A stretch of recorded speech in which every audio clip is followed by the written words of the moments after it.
Take a look what happened.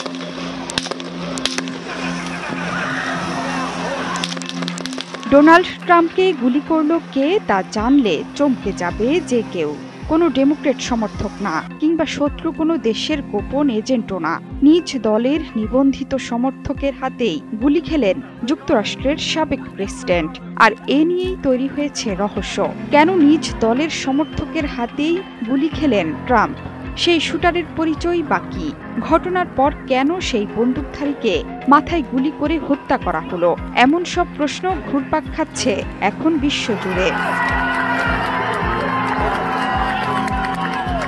নির্বাচনী প্রচারণার সময় ট্রাম্পকে লক্ষ্য করে গুলি ছোড়া যুবকের নাম টমাস ম্যাথিউ ব্রুকস। ২০ বছর বয়সী ওই তরুণ পেনসিলভেনিয়ার বেথেল পার্কের বাসিন্দা। এই তরুণ রিপাবলিকান পার্টির একজন নিবন্ধিত সমর্থক। যুক্তরাষ্ট্রের অভ্যন্তরীণ নিরাপত্তা ও গোয়েন্দা সংস্থা FBI ক্রুকসকে শনাক্ত করেছে। স্থানীয় সময় শনিবার সন্ধ্যায় ক্রুকস পেনসিলভানিয়ার বাটলারের নির্বাচনী সমাবেশে ভাষণ দানরত ট্রাম্পকে হত্যার চেষ্টায় বেশ কয়েকটি গুলি ছোড়েন। তার গুলিতে সমাবেশে উপস্থিত এক ব্যক্তি নিহত হলেও ট্রাম্প বেঁচে যান। গুলি তার কান চিরে দিয়ে ছুটে যায়। কয়েক সেকেন্ডের মধ্যে সিক্রেট সার্ভিসের এজেন্টরা সন্দেহভাজন ক্রুককে গুলি করে হত্যা করে। যেখানে ট্রাম্পের মঞ্চ বাধা হয়েছিল তার থেকে ১৩০ গজ দূরে একটি উঁচু ছাদ থেকে ট্রাম্পকে লক্ষ্য করে একাধিক গুলি ছুড়েছিলেন তিনি। হামলা চালানোর সময় তার হাতে AR-15 আধা স্বয়ংক্রিয় রাইফেল ছিল বলে মার্কিন সংবাদ মাধ্যমের খবরে বলা হয়েছে।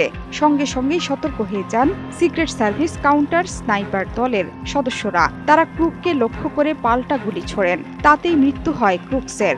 বাটলার এলাকায় যেখানে ট্রাম্পের উপর হামলার ঘটনা ঘটেছে সেখান থেকে প্রায় ১ ঘন্টার দূরত্বে বসবাস করতেন ক্রুকস। ক্রুকসের বাবা ৫৩ বছর বয়সী ম্যাথিউ ক্রুকস গণমাধ্যমকে বলেছেন, কি ঘটেছে তিনি তা বোঝার চেষ্টা করছেন।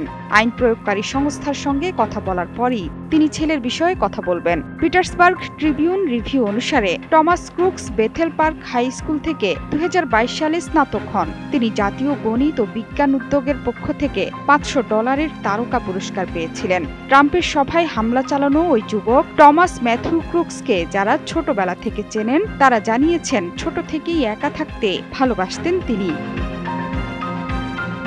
তবে সন্দেহভাজন হিসেবে ম্যাথিউ ক্রুকসকে কেন গ্রেপ্তারের চেষ্টা না করে সরাসরি মেরে ফেলা হলো তা নিয়ে উঠেছে প্রশ্ন। নেট নাগরিকদের অনেকে বলছেন, ম্যাথিউ ক্রুকস কেন গুলি করেছিলেন তা তিনি বেঁচে থাকলে জানা যেত। তাতে বের হয়ে আসতো ঘটনার মূল রহস্য। জোহরা চৌধুরী সেতু, ৭১।